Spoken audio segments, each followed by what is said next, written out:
Olá pessoal, eu sou André, sou professor de Química e este é mais um vídeo da nossa exploração dos modelos atômicos baseados na mecânica quântica, em uma abordagem voltada para o ensino médio. Antes de qualquer coisa, é importante ressaltar que vídeo não cumpre o mesmo papel que a aula presencial. Ele é uma ferramenta interessante para a gente levar alguns conteúdos para os estudantes, mas não cumpre o mesmo papel não. E neste vídeo, nós vamos falar especificamente sobre a distribuição eletrônica em níveis e subníveis, dada por aquele diagrama que aqui no Brasil a gente chama de diagrama de Pauling. Vamos falar também sobre como essa distribuição eletrônica nos ajuda a entender o formato e a distribuição dos elementos na nossa tabela periódica. E por fim, eu vou comentar de alguns desvios que acontecem entre a distribuição eletrônica prevista por esse diagrama e a distribuição eletrônica verificada experimentalmente. Bora para o conteúdo?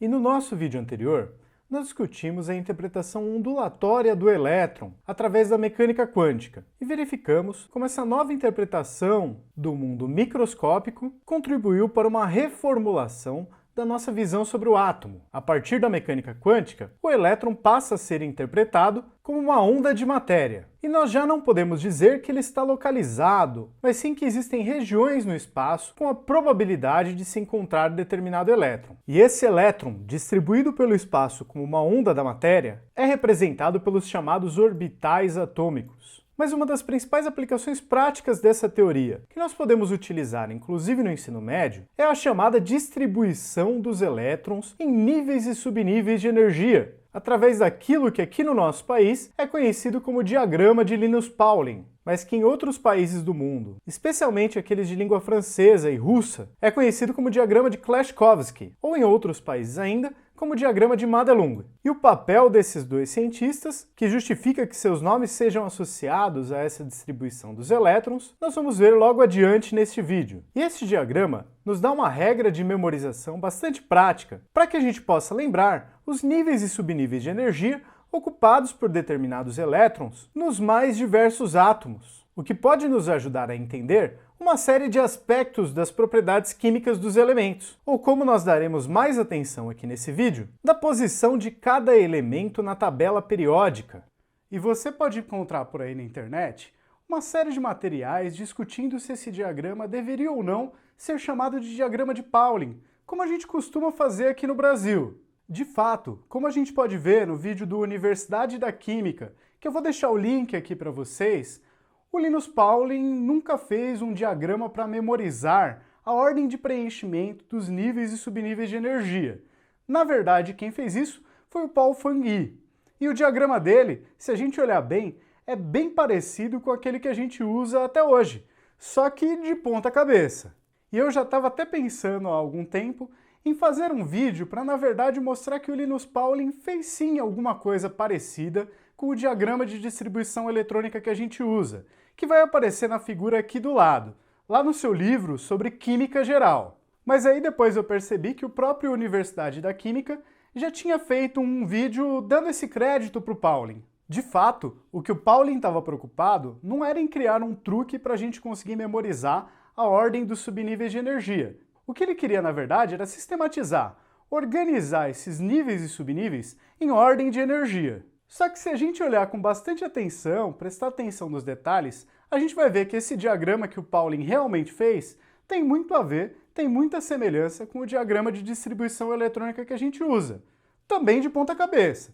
Mas a ideia aqui nesse vídeo também não é investigar a autoria do diagrama. Na verdade, o que a gente pretende fazer aqui é aprender a montar o diagrama e utilizar em diversas situações. Então, bora lá fazer isso?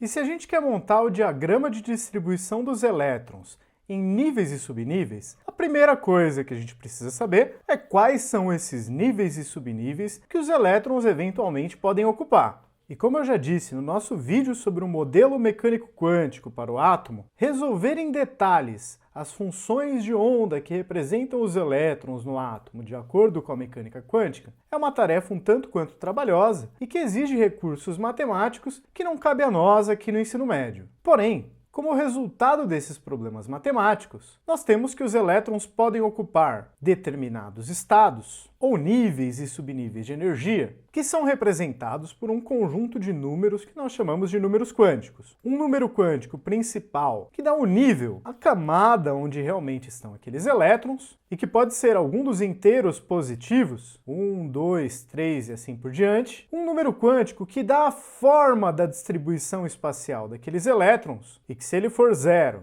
nós temos o chamado orbital S, que é esférico. Se ele for 1, nós temos o chamado orbital P, que parece um alter. Se for 2, orbital D. Se for 3, orbital F. E que esse número quântico que dá a forma do orbital pode variar de 0 até n-1, a depender de cada nível de energia. Deste modo, se nós queremos saber quais são os subníveis possíveis em cada nível de energia, nós temos que levar em conta que aqui no nível 1, nós só podemos ter o número L, que é aquele que dá a forma do orbital, como igual a 0, já que o L só pode variar de 0 até n-1. Como n é 1, nível 1, n-1 é 0, então L só pode ser 0. L igual a 0 é o orbital S. Deste modo, no nível 1, nós temos apenas o subnível S. Já no nível 2, na segunda camada do átomo, o L pode variar de 0 a 2-1. 2-1 é 1. Portanto, podemos ter o L igual a 0, orbital S,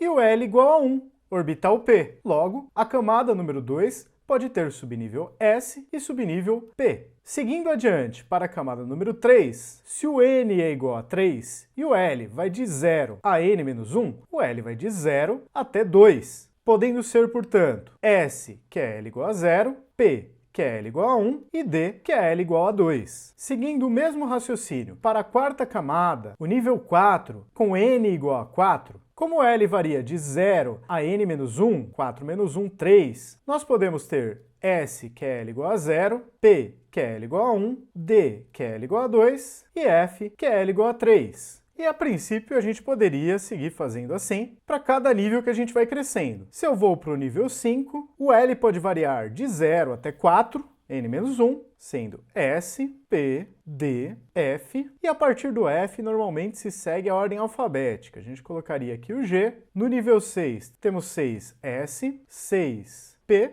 6D, 6F, 6G, 6H. E no nível 7, então, temos 7S, 7P, 7D, 7F, 7G, 7H e 7I. E a gente poderia seguir assim, colocando quantos níveis a gente quisesse pôr nos átomos, e a cada nível que a gente passa, eu teria um subnível a mais. A cada linha que a gente desce na tabela, acrescenta uma coluna. Acontece que dificilmente a gente vê um diagrama de distribuição eletrônica que vá prosseguindo, aumentando uma série de linhas e uma série de colunas. Isso acontece porque para o conjunto de átomos naturais ou artificiais que a gente já conseguiu detectar, apenas alguns desses níveis e subníveis, até a camada 7, e mesmo assim não usando todos os subníveis da camada 5, 6 e 7, são suficientes para acomodar todos os elétrons desses átomos. Pelo menos quando esses átomos estão no seu estado de menor energia, o chamado estado fundamental. E de fato, o que sobra pra gente como a parte útil, por assim dizer, do diagrama, são esses níveis e subníveis de energia aqui. E aí você poderia me perguntar, poxa, mas por que esses subníveis na camada 7, 7S e 7P, são considerados, sendo que tem alguns subníveis, como o 5G, 6F, 6G e 6H, que estão em camadas até inferiores e que não são levados em conta? Calma aí que logo mais a gente vai entender por que isso acontece. O próximo passo agora é a gente identificar quantos elétrons vão ser comportados em cada subnível de energia. E se na etapa anterior a gente se focou nos números quânticos N e L, para essa etapa agora nós vamos focar nos números quânticos L e M. Os orbitais S têm número quântico L igual a 0. O número quântico M dá as possíveis orientações diferentes que nós podemos ter para um orbital de determinado tipo. Pegando aqui os exemplos dos orbitais P, orbital P tem L igual a 1, então seu M pode variar de menos L até L, de menos 1 até 1, podendo ser menos 1, esse orbital P, orientado no eixo X de um sistema tridimensional, o orbital P com M igual a 0, orientado de acordo com o eixo Z, e o orbital P com M igual a 1, orientado de acordo com o eixo Y, mesmo valendo para os demais formatos de orbitais. Deste modo, se o orbital S tem L igual a zero, tem uma única possibilidade para o seu M, que é o M também ser zero, existindo então apenas um tipo de orbital S. Já para os orbitais P, o L é igual a 1. O M pode variar então de -1 até 1, sendo -1, 0 e 1. Existindo, portanto, 3 tipos de orbitais P. Para o D, como L igual a 2, ele pode ser -2, -1, 0, 1 e 2, existindo 5 tipos de orbitais D. E para o F, de -3 até 3, existem 7 tipos de orbitais F. Mas como nós vimos no vídeo anterior também, existe mais um número quântico, além dos números quânticos N, L e M. Existe o número quântico de spin. Em um mesmo orbital S, P ou D, nós podemos ter até 2 elétrons, contanto que cada um deles tem um spin diferente. Então, para um orbital S, nós podemos ter 2 elétrons. Um orbital S com 2 elétrons, no subnível S, cabem até 2 elétrons. Já os 3 orbitais P, se cada um deles tiver até 2 elétrons, nós podemos ter 6 elétrons em cada subnível P. 3 vezes 2, 6 elétrons no P. Com 5 orbitais D, cada um deles contendo até 2 elétrons, 5 vezes 2 são 10 elétrons nos subníveis D. Já para o F, 7 orbitais F vezes 2 elétrons em cada um pode suportar até 14 elétrons. E agora nós já sabemos então qual é o número de elétrons máximo para cada subnível de cada um dos níveis dos átomos. A camada 1 tem apenas subnível S, podendo comportar então no máximo 2 elétrons. A camada 2 tem um orbital S e 3 orbitais P, o subnível P, podendo comportar 2 mais 6, 8 elétrons no máximo na camada 2. A camada 3 tem subníveis S, P e D, podendo comportar então 2 com 6, 8 com 10, 18 elétrons. A quarta camada tem S, P, D e F, podendo comportar 2 com 6, 8 com 10, 18 com mais 14 até 32 elétrons. A camada 5 poderia comportar mais, mas para os átomos conhecidos também comporta até no máximo 32 elétrons. A camada 6, para os átomos conhecidos, até 18 elétrons, S, P e D, e a camada 7, até 8 elétrons, S e P. Lembrando que essas camadas aqui podem ser comparadas com aquelas que nós víamos lá para o modelo de Bohr, camada K, camada L, camada M, camada N, O, P e Q. Mas em que ordem será que a gente preenche isso? Será que a gente vai preenchendo camada por camada? Então se eu tiver átomos com até 2 elétrons, eu boto todo mundo na primeira camada. Se eu tiver átomos com até 10, eu boto 2 na primeira e 8 na segunda. E aí por enquanto tudo bem. Mas será que quando eu tenho átomos até 28 elétrons, eu posso colocar 2 com 8, 10, preenchendo a primeira e a segunda camadas, mais 18 elétrons todos na terceira camada? Será que é essa a ordem realmente dos níveis e subníveis de energia que a gente preenche num átomo? A princípio a gente poderia pensar que é assim, né? A camada 3 é mais interna do que a camada 4, elétron gosta de ficar perto de próton, que está lá no núcleo, eu deveria pôr todo mundo que cabe na camada 3 para depois preencher a camada 4. Só que a natureza não é tão simples assim. Talvez pelo fato da camada 3 já suportar até uma quantidade muito grande de elétrons, o que a gente percebe de fato é que átomos a partir do 19º elétron começam a preencher os níveis e subníveis aqui numa ordem um pouco diferente do que a gente poderia esperar. Depois que eu preenchi a primeira camada com 2 elétrons, a segunda camada com mais 8, somando 10 elétrons, botei mais 2 aqui no 3s e 6 aqui no 3p, totalizando 18 elétrons, o 19º elétron, ao invés de ser colocado no subnível 3d, vai ser colocado no subnível 4s. Talvez porque assim, apesar de estar um pouco mais longe do núcleo do átomo, este 19º elétron não sofrerá tanta repulsão desse monte de elétrons aqui que está ali na mesma camada, mais ou menos na mesma distância do núcleo. E é aqui que se justifica por que em alguns países o diagrama da distribuição eletrônica recebe o nome de diagrama de Madelung ou diagrama de Klashkovsky. O alemão, o Madelung, foi quem desenvolveu a regrinha prática que a gente vai usar aqui mesmo para construir a ordem de preenchimento dos elétrons nos subníveis. Já o russo, o Klashkovsky, foi quem conseguiu dar uma justificativa teórica para essa regra prática que o Madelung criou. E esta regra de Madelung, que nós iremos utilizar, se baseia no chamado princípio de Aufbau, onde a gente leva em conta que a gente teria inicialmente ali o átomo com o seu núcleo sem elétrons, e nós vamos adicionando um a um, construindo o átomo, adicionando um elétron, depois outro elétron, depois outro elétron, depois outro elétron, e assim por diante. Na verdade, não é assim que os átomos são formados, mas esse princípio de Aufbau, da construção, toma essa idealização como pressuposto, para a gente tentar prever a ordem de preenchimento dos níveis e subníveis de energia num átomo. E a ideia básica é a seguinte: quando eu coloco um elétron no átomo, ele vai sempre querer ocupar o estado de menor energia, mais ou menos como as pessoas quando chegam no estacionamento vazio, seja de um shopping ou de um supermercado, por exemplo. Elas vão procurar a vaga que fique mais próxima à porta de entrada que elas querem acessar. Conforme vão chegando outras pessoas depois, aquelas vagas mais próximas da porta já não estão disponíveis, mas elas tentam sempre parar o mais próximo possível da entrada. Quem vai chegando depois e depois e depois vai tendo que ficar mais distante. A mesma coisa seria para os elétrons. Os primeiros elétrons que são colocados no átomo vão ocupar os menores estados de energia. Se esses estados já estão ocupados, os novos elétrons que forem adicionados vão ocupando estados um pouco mais elevados. E o que a regra de Madelung nos diz é que a energia de um determinado subnível está relacionado com a soma do seu número quântico n, que é aquele que dá o nível, a camada do átomo, e o número quântico L, que é aquele que dá o formato do orbital. Deste modo, o primeiro elétron que a gente colocar deve ser colocado no orbital que tem a menor soma n mais L. E aqui, de fato, para o nível 1s,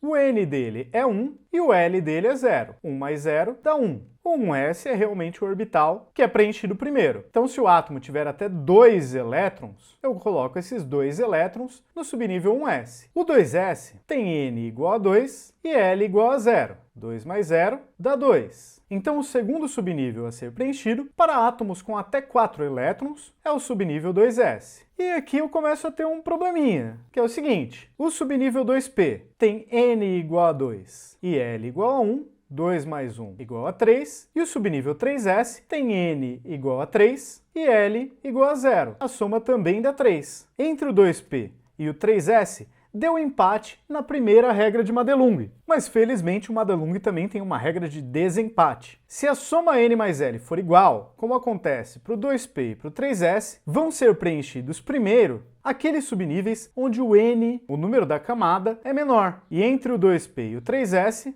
o 2p ganha. Então nós preenchemos primeiro o 2p, depois o 3s. Para o 3p, nós temos n igual a 3 e L igual a 1, somando 4. Para o 4s também soma 4. n igual a 4, mais 0 do s, 4 mais 0, 4. Esses dois estão empatados. Mas qual será que é a soma para o 3D? O 3D tem n igual a 3, e como é d, o L dele é igual a 2. Então nós temos 3 mais 2, somando 5. Por esse motivo, de acordo com a regra de Madelung, o subnível 3D será preenchido depois do subnível 4s, que tem soma igual a 4. Entre o 3p e o 4s, 3p tem n menor, está numa camada inferior, ele vai primeiro. Então nós preenchemos 3p, depois 4s. Aqueles que a soma dá 5, assim como o 3D, são o 4p, que é 4 mais 1 dando 5, e o 5s, 5 mais 0 dá 5. Na ordem de menor nível primeiro, 3D, 4p, 5s. Com a soma igual a 6, nós temos o 4D, que é 4 mais 2 igual a 6, o 5p,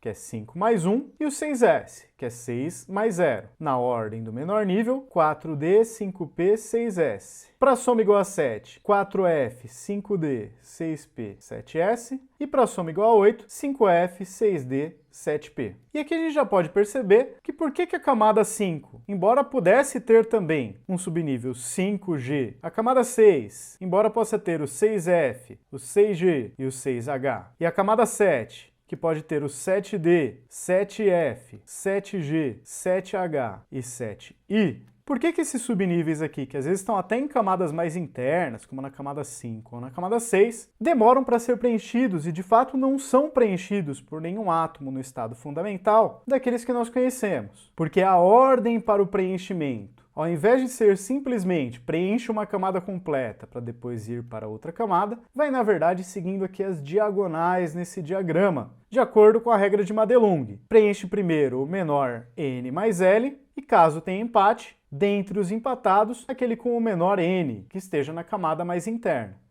E eu chamo a atenção de vocês porque é justamente aqui que normalmente acontece a confusão quando a gente está falando de distribuição eletrônica. Se você estiver tratando de átomos com até 18 elétrons, pode até ser que você vá fazendo distribuição eletrônica, preenchendo camada por camada e não dê confusão nenhuma, bata com o que deve ser feito no diagrama. Mas o que será que acontece quando a gente passa para o elemento de número 19, para o potássio? E o exemplo do elemento potássio, o elemento de número atômico igual a 19, e que, portanto, tem 19 prótons no seu núcleo. E se nós tivermos esse átomo neutro, ele deverá ter também 19 elétrons para serem distribuídos na sua nuvem eletrônica. Se nós fizermos a distribuição de acordo aqui com a regra de Madelung, que moldou o nosso diagrama de distribuição eletrônica, nós teremos que os primeiros 2 elétrons vão no subnível 1s, então nós temos 1s2, depois mais 2 elétrons no 2s, 2s2, depois do 2s, o 2p, 2p, e aí no p cabem 6 elétrons, né? Por enquanto deu 2 com 2, 4, com 6, 10. Ainda tem mais 9 elétrons para colocar aí nesse átomo. Depois do 2p, vamos para o 3s, 3s2, depois do 2p, 3s, 3p, 3p, 6, e aqui nossa soma deu 2 com 2 com 6, 10, com 2, 12, com 6, 18. Falta um elétron para preencher, o 19º elétron. Se nós não estivermos prestando atenção na regra de Madelung e quisermos sair preenchendo cada camada, a nossa tendência seria colocar o 19º elétron aqui no 3D.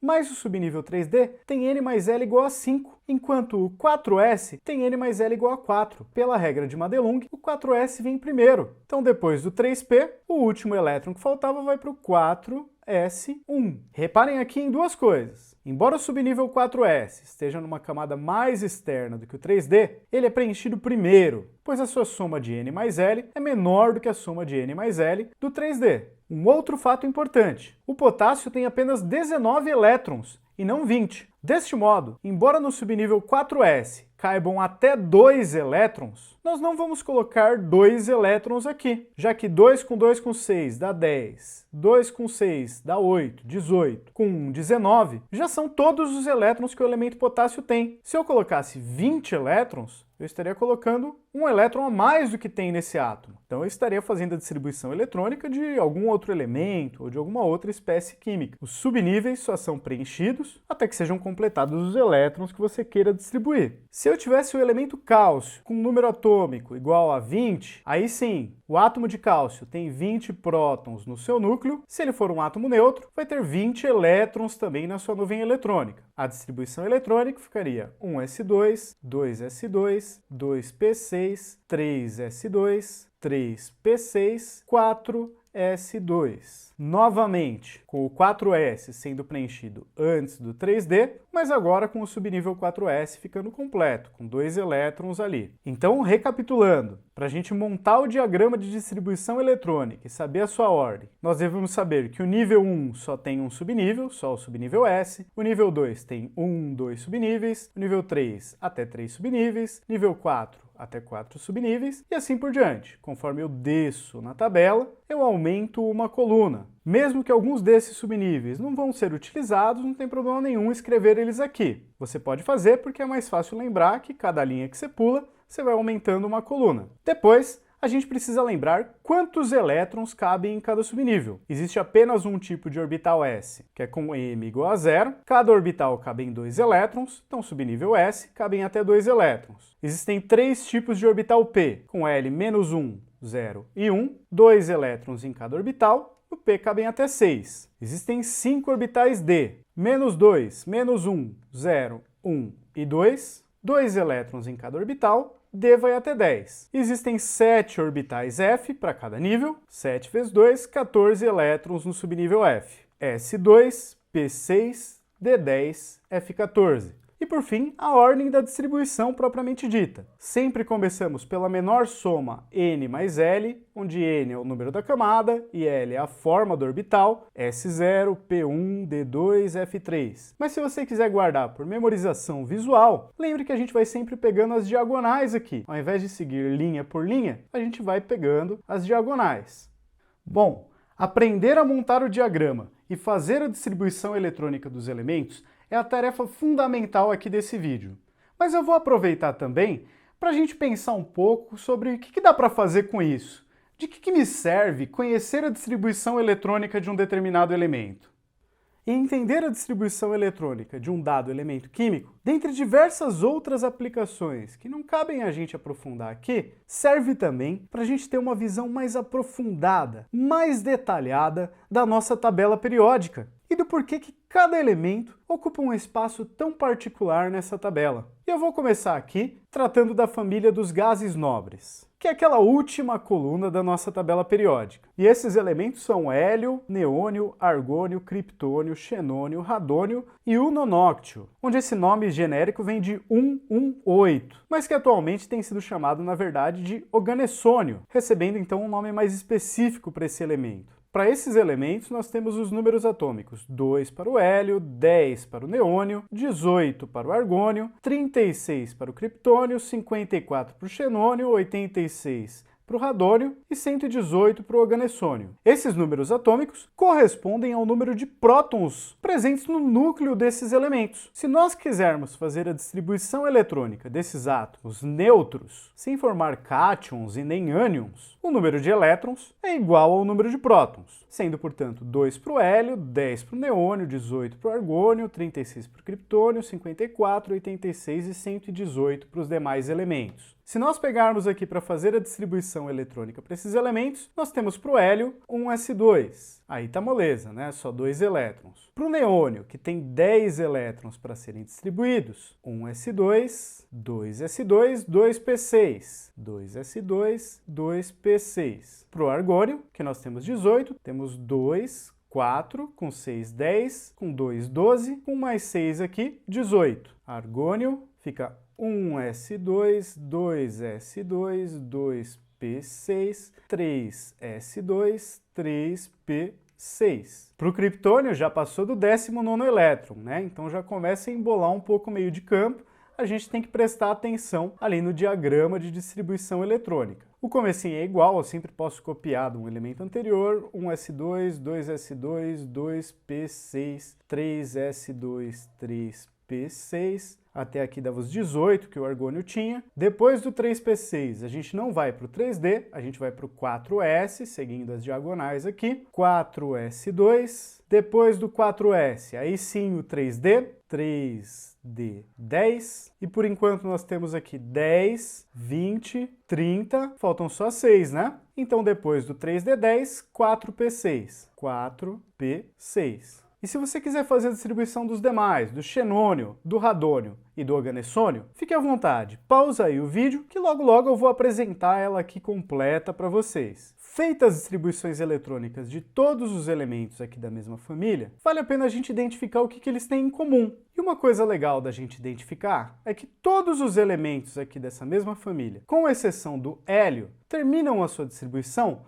num subnível P completo, terminam a sua distribuição em P6. Todos eles, novamente, à exceção do hélio, no nível de maior número, sendo aqui no neônio nível 2, aqui no argônio nível 3, no criptônio 4, xenônio 5, radônio nível 6 e oganessônio aqui nível 7. Todos eles têm 8 elétrons nessa última camada, na camada de maior número N, camada mais externa. E o hélio aqui, apesar de todas as exceções, tem uma característica bem notável, que é que ele tem a primeira camada, e apenas a primeira camada, completa, com todos os elétrons que cabem nessa camada. E uma outra característica, além dessas semelhanças todas que existem entre esses elementos que são da mesma família, existe uma característica interessante que a gente também vê na distribuição eletrônica. O hélio, que está na primeira linha da tabela periódica, só tem uma camada, só a camada 1. Já o neônio, que está na segunda linha, tem camada 1 e tem camada 2. O argônio, na terceira linha, tem camada 1, camada 2 e camada 3. O criptônio, na quarta linha, tem camada 1, 2, 3 e 4. O xenônio tem até a camada 5. O radônio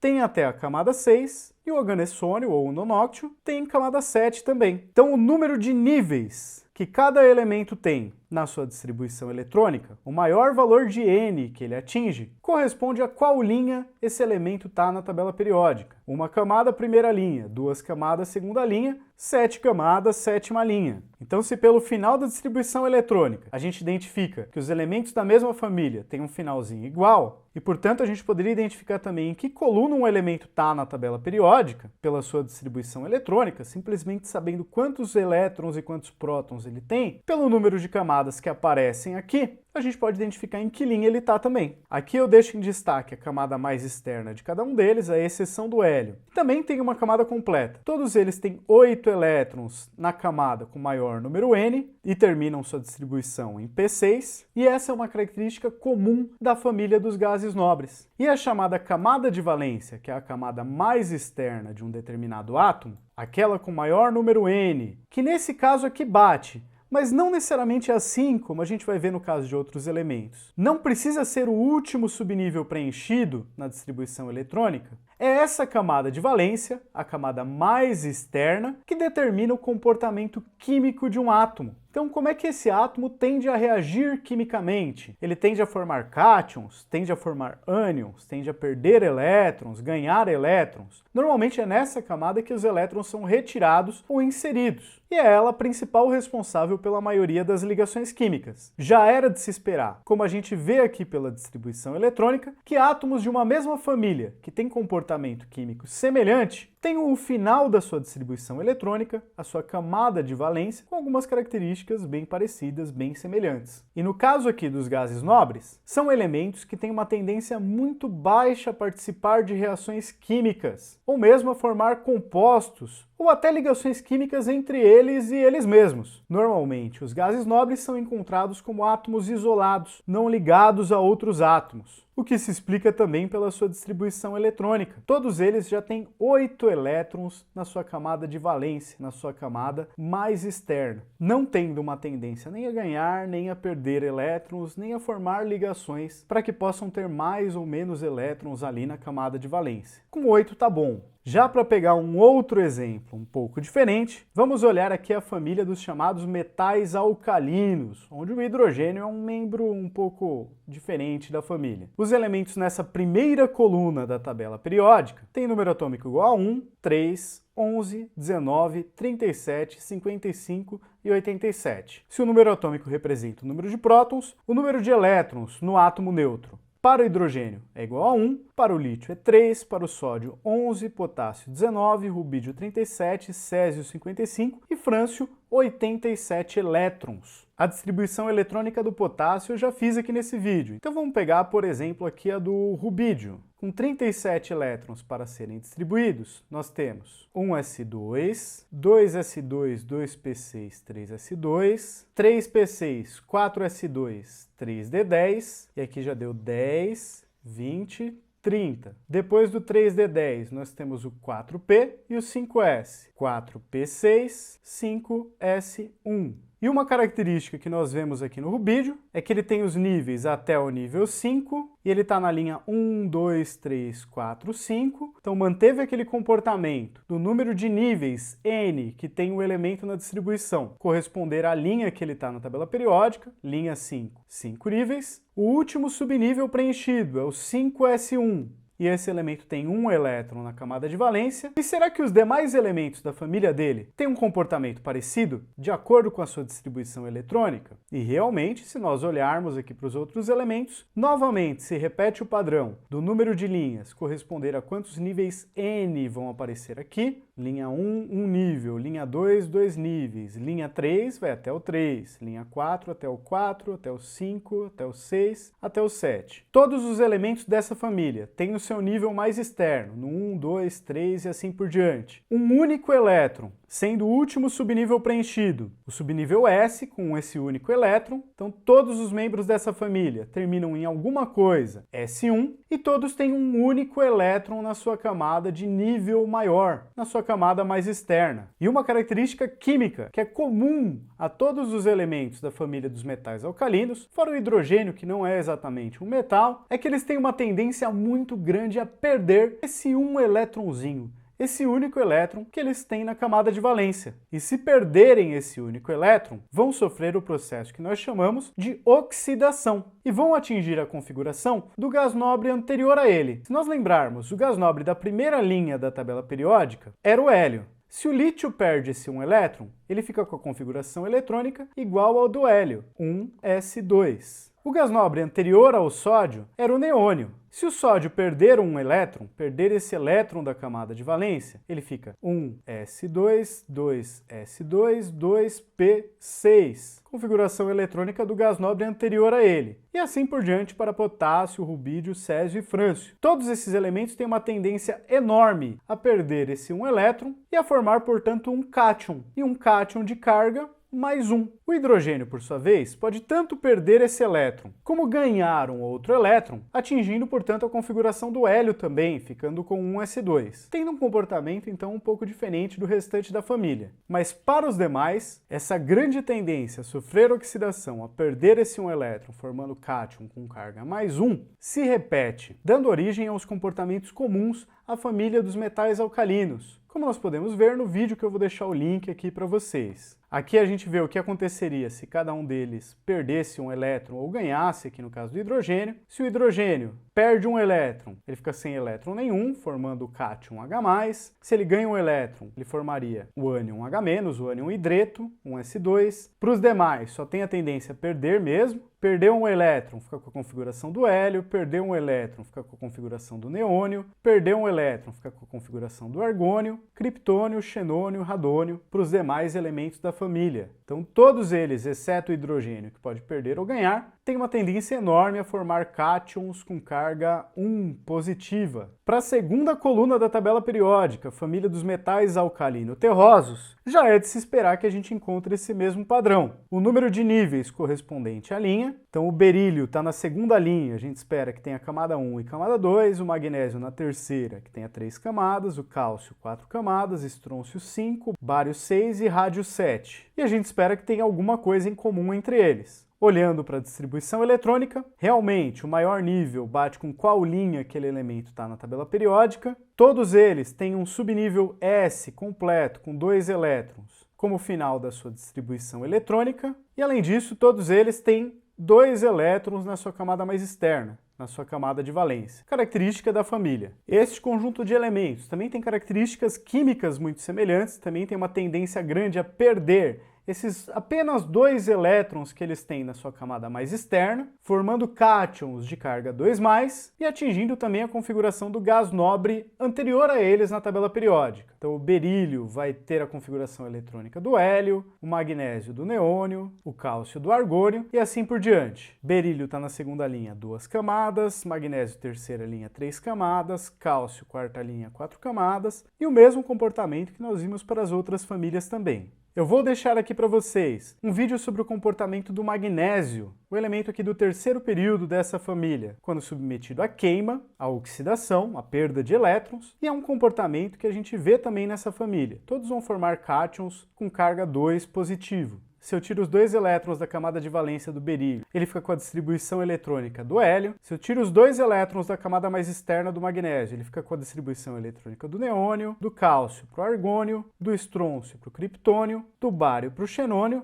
e do rádio para o radônio. E a gente pode mapear os elementos pela tabela periódica, sabendo qual é o seu último subnível preenchido. Como nós vimos ali para os gases nobres, a exceção aqui do hélio, todos eles terminavam em P6. 2P6 para o neônio, 3P6 para o argônio, 4P6 para o criptônio, 5P6 para o xenônio, 6P6 para o radônio. Os metais alcalinos, todos terminavam em S1. Primeira linha, uma camada, segunda linha, 2 camadas, e assim por diante. Os alcalinos terrosos, família do berílio, do magnésio, do cálcio, todos terminavam sua distribuição eletrônica com S2, e tinham um número de níveis correspondentes a qual camada eles estão. E a gente pode encontrar padrões também para os elementos que estão aqui nesse blocão que está marcado em amarelo, o miolão da tabela periódica, onde estão uma série de metais. O que parece um pouco estranho é que este elemento aqui que está na quarta linha termina em 3D. Será que a distribuição eletrônica dele explica isso? E esse elemento é o escândio, o elemento com número atômico igual a 21. Se a gente tiver o átomo neutro, tem 21 prótons no núcleo, tem 21 elétrons também para distribuir. Fazendo a distribuição eletrônica dele, 1s2, 2s2, 2p6, 3s2, 3p6, 4s2, 3d1,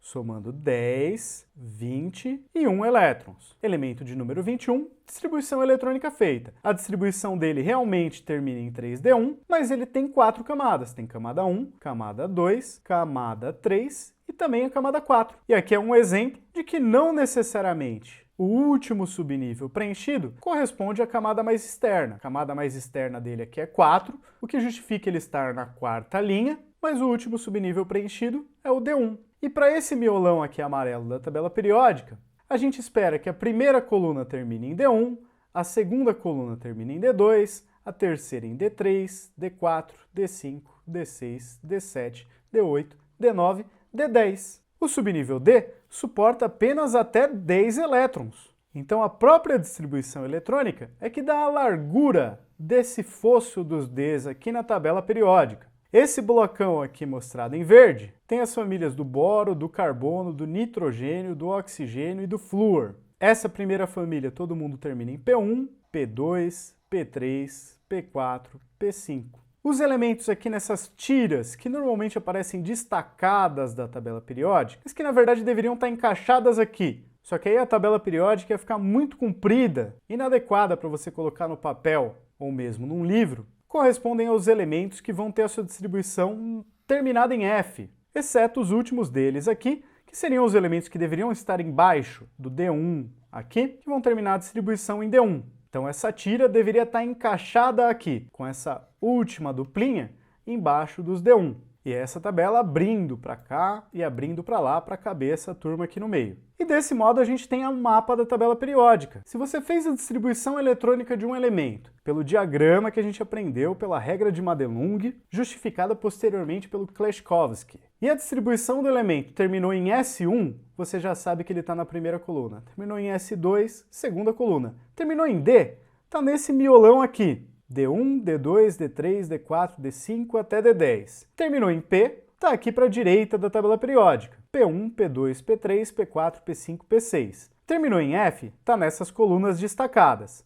F1, F2, F3, F4, F5, F6, F7, F8, F9, F10, F11, F12, F13, F14. Depois do F14, D1, que é o que ficaria embaixo desses elementos aqui. Quer saber em que linha o elemento está? Conta quantos níveis aparecendo. Apareceu o nível 1, 2, 3 e 4, o elemento vai estar na quarta linha. Apareceram 5 níveis, vai estar na quinta linha. E assim por diante. Para dar os nomes mais corretos das famílias aqui da tabela periódica, nós temos os metais alcalinos, a primeira coluna, os alcalinos terrosos, a segunda coluna, a família do boro é chamada de família do boro mesmo, família do carbono mesmo, família do nitrogênio, a família do oxigênio é chamada de calcogênio, a família do flúor é chamada de halogênios e a última família da tabela periódica de gases nobres. Essas duas tiras que deveriam estar encaixadas aqui, que é o pessoal que termina em F, exceto seus dois últimos membros, são chamados de lantanídeos, devido ao lantânio, que é o primeiro membro desse grupo, ou actinídeos, devido ao actínio, que é o primeiro membro desse grupo aqui também. E agora, para pensar um pouco na distribuição eletrônica dos íons, dos cátions ou dos ânions, eu vou pegar aqui o exemplo do ferro, já que ele pode sim apresentar alguma variação com relação aos comportamentos mais comuns e que vale a pena a gente prestar atenção para saber o que acontece. O ferro tem número atômico igual a 26, o que quer dizer que ele tem 26 prótons. Se eu pensar no átomo de ferro neutro, se ele tem 26 prótons, eu espero que ele tenha 26 elétrons. Para fazer a distribuição eletrônica do ferro, nós vamos fazer 1s2, 2s2, 2p6, deu 10, 3s2, 3p6, 4s2, deu 20. Depois do 4s2, nós vamos para o 3d. E faltaram aqui para o ferro 6 elétrons, então o ferro é 3d6. Olhando aqui pelo final da distribuição eletrônica dele, termina em D. Eu espero que ele esteja no miolão ali da tabela periódica. Mas em qual coluna daquele miolão? Na sexta coluna. Ele é D6. Em que linha eu espero que o ferro esteja? Eu espero que ele esteja na quarta linha, porque ele tem camada 1, camada 2, camada 3 e camada 4. Então, quarta linha, sexta coluna do miolão ali dos metais. Só para conferir aqui na tabela periódica, 1, 2, 3, 4 aqui na quarta linha, e na sexta coluna do miolão dos metais, 1, 2, 3, 4, 5, 6. Aqui está o ferro. Feita a distribuição eletrônica do ferro, qual é a camada de valência do ferro? A camada de valência é a camada mais externa, a camada com maior número N. Não necessariamente é o último subnível que foi preenchido. E nesse caso aqui do ferro, a camada de valência do ferro é a camada 4, com 2 elétrons no subnível S. O próximo passo aqui é o fazer a distribuição eletrônica de dois cátions que são bastante comuns do ferro. O cátion ferro com carga 2+, e o cátion ferro com carga 3+. E aqui eu chamo a atenção de vocês para o seguinte: os átomos interagem primeiro pela camada mais externa, pela camada de maior número N, e não pelo último elétron distribuído. É nesta camada mais externa, a camada de valência, onde o átomo normalmente vai perder ou ganhar elétrons primeiro. Para o ferro 2+, é mais simples. Se eu tenho que tirar 2 elétrons, eu vou tirar primeiro da camada 4, que é a sua camada mais externa, de maior número N. Tirando esses 2 elétrons da camada 4, o cátion ferro 2+, terá distribuição eletrônica 1s2, 2s2, 2p6, 3s2, 3p6, 3d6. Os 2 elétrons da camada 4 foram retirados. Mas o ferro com carga 3+ também é comum. Mas eu já tirei os 2 elétrons de valência que o ferro tinha. Da onde eu vou tirar esse terceiro elétron para formar o cátion ferro 3+? Aí eu tiro esse elétron do subnível D, onde eu tinha ali 5 orbitais do ferro, cada um deles com apenas um elétron, mas um desses orbitais tendo um sexto elétron também. Há uma tendência grande que esse elétron também seja perdido, seja retirado dali, formando o cátion ferro 3+. E antes de entrar aqui num tópico complementar, que é o tópico sobre as falhas no diagrama de distribuição eletrônica, vale a pena eu apresentar para vocês uma notação bastante comum e que ajuda a gente a resumir a representação das nossas distribuições eletrônicas, que podem acabar ficando muito longas, muito espaçosas, conforme a gente vai pegando elementos com mais elétrons. E para isso, eu vou fazer a distribuição eletrônica do cobre de acordo com o diagrama de Linus Pauling, considerando que eu tenho um átomo de cobre neutro. Essa distribuição eletrônica, mais para frente, nós vamos ver que não é compatível com o comportamento realmente observado por esse elemento cobre. Mas, de acordo com o diagrama, a distribuição eletrônica do cobre ficaria da seguinte forma. Ele tem 29 elétrons, seria 1s2, 2s2, 2p6, 3s2, 3p6. Cuidado aqui, depois do 3p6 é 4s2 e não o 3d10. Então, 4s2, 3d. E aí, para saber quantos elétrons a gente coloca no D, a gente tem que ver quantos deu já para o cobre. Deu 2 com 2 com 6, deu 10. 2 com 6 com 2 mais 10, deu 20. Faltam só 9 elétrons, já que o cobre é 29. Então, o cobre terminaria com 4s2, 3d9.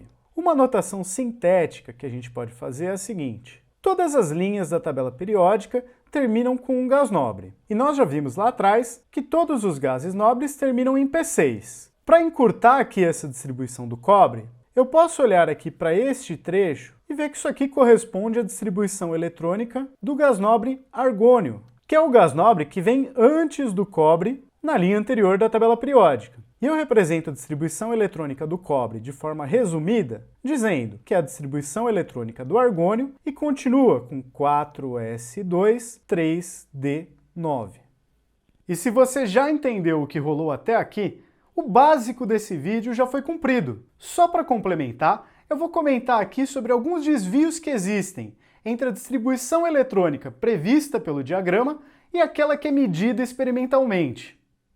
E só para finalizar aqui, vale a pena a gente comentar um pouquinho, mais como curiosidade mesmo, de alguns casos onde o diagrama de distribuição eletrônica falha, se comparado com aquilo que são os dados experimentais para alguns dos elementos da tabela periódica. A distribuição eletrônica, como a gente aprendeu, é bem confiável para uma grande quantidade de elementos, e especialmente para alguns elementos muito importantes que aparecem com muita frequência no nosso estudo de química. Mas é importante ressaltar também que ela não funciona para alguns outros elementos que a gente acaba vendo também, mesmo no ensino médio. O que também não é de se estranhar, afinal os próprios orbitais foram calculados para átomos hidrogenoides, átomos com um único elétron, pensando nesses níveis de energia que esse elétron poderia ocupar. Além disso, alguns efeitos como a interação entre os diversos elétrons presentes no átomo podem causar desvios significativos da previsão de qual subnível de energia tem uma energia mais alta ou mais baixa, e isso pode variar sim de um átomo para o outro. Mas tratando aqui dos exemplos, vamos pegar primeiro esse grupinho aqui, de uma mesma família inclusive. Cobre, prata e ouro apresentam desvios na sua distribuição eletrônica real, medida experimentalmente, se comparado com aquilo previsto pelo diagrama de Linus Pauling. E esse desvio é o seguinte: de acordo com a distribuição eletrônica que a gente fez, o cobre terminaria com S2D9, 4S2, 3D9. Na prática, o que se verifica é o quê? Ao invés de preencher os dois elétrons no subnível S, o cobre tem a distribuição 4S1, 3D10. O mesmo fenômeno a gente observa para a prata. A prata deveria terminar com 5S2, 4D9, mas na verdade termina com 5S1, 4D10. O ouro deveria ser 6S2, 4F14, 5D9, 6S, 4F, 5D, mas na verdade é 6S1, 4F14, 5D10. Para esse trio de elementos, o que pareceu ter acontecido é o seguinte: um elétron do subnível S passou para o subnível D para deixar o subnível D completo e, na verdade, o subnível S semi-preenchido. E a gente poderia justificar parcialmente isso falando que seria uma situação energeticamente mais favorável que a gente tivesse um orbital que não houvesse repulsão de um elétron por outro elétron, um orbital semi-preenchido. Então que existiria uma tendência grande disso acontecer.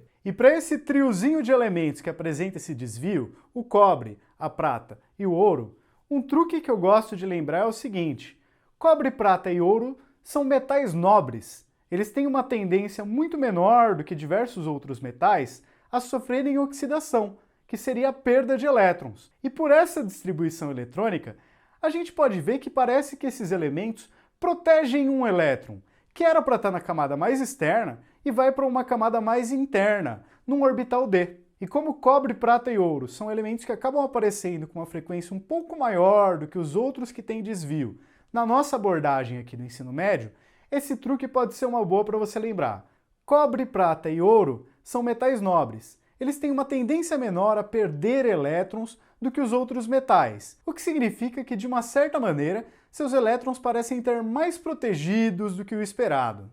Uma situação semelhante acontece para os elementos crômio e molibdênio, também de uma mesma família. O crômio deveria ser 4S2, 3D4, mas na verdade ele fica 4S1, 3D5. O molibdênio deveria ser 5S2, 4D4, mas na verdade fica 5S1, 4D5. Novamente com essa tendência a passar elétrons de um orbital para outro para ficar com orbitais semi-preenchidos. Só que o tungstênio, que é da mesma família do crômio e do molibdênio, não apresenta o mesmo comportamento. Na verdade, o tungstênio tem a sua distribuição eletrônica de acordo com o que seria previsto pelo diagrama de Linus Pauling, pela regra de Madelung-Kleshkovsky. O tungstênio termina em 6S2, 4F14, 5D4, na ordem certinha esperada pelo diagrama. Para justificar esse tipo de situação, sem ficar criando uma regra particular para cada uma que servia bem, para cobre, prata, ouro, serve bem para o cromo e molibdênio, mas parece não funcionar para o tungstênio, o que é utilizado e que eu coloco apenas como mera curiosidade aqui é o chamado diagrama de Risch-Sutter, que também tem um vídeo do canal Universidade da Química explicando o seu uso. Na construção desses diagramas, são levadas em conta situações como a repulsão elétron-elétron e outras correções que não estão presentes na regra de Madelung, que foi utilizada para construir o nosso diagrama. Só para pegar outros exemplos aqui, nióbio, rutênio, ródio, paládio e platina também não seguem o diagrama de distribuição eletrônica, e seu comportamento muito menos pode ser explicado por aquela história do orbital parcialmente preenchido. Mas pelos diagramas de Risch-Sutter é possível explicar sim. Alguns desvios com relação a esse diagrama também são encontrados aqui em diversos elementos dos grupos dos lantanídeos e dos actinídeos. E se você quiser investigar um pouco mais de onde essa distribuição eletrônica pelo diagrama de Linus Pauling funciona e onde ela falha, eu recomendo fortemente essa tabela periódica interativa que a gente encontra no site ptable.com. Além de diversas outras propriedades que a gente pode investigar dos elementos, se você for aqui nessa aba Elétrons, ao passar o mouse ou clicar sobre qualquer um dos elementos, você encontra a distribuição eletrônica desses elementos. E pegando aqui o caso da prata, fica destacadinho aqui em vermelho, marcando que há uma exceção à regra de Madelung para a ordem do preenchimento desses orbitais. E aí você pode investigar aqui em cada um dos casos se um elemento bate com a distribuição eletrônica dada pelo diagrama que foi construído com a regra de Madelung, ou se ele é um dos casos que a gente precisaria de uma abordagem um pouco mais aprimorada para poder saber a sua distribuição eletrônica. Bom, pessoal, é isso aí. Eu espero que vocês tenham gostado. E o próximo vídeo, que engata direto aqui nessa sequência da distribuição eletrônica, é o nosso estudo sobre as propriedades periódicas e as ligações químicas. Muito obrigado pela atenção, fiquem de olho nos próximos vídeos do canal, e até mais!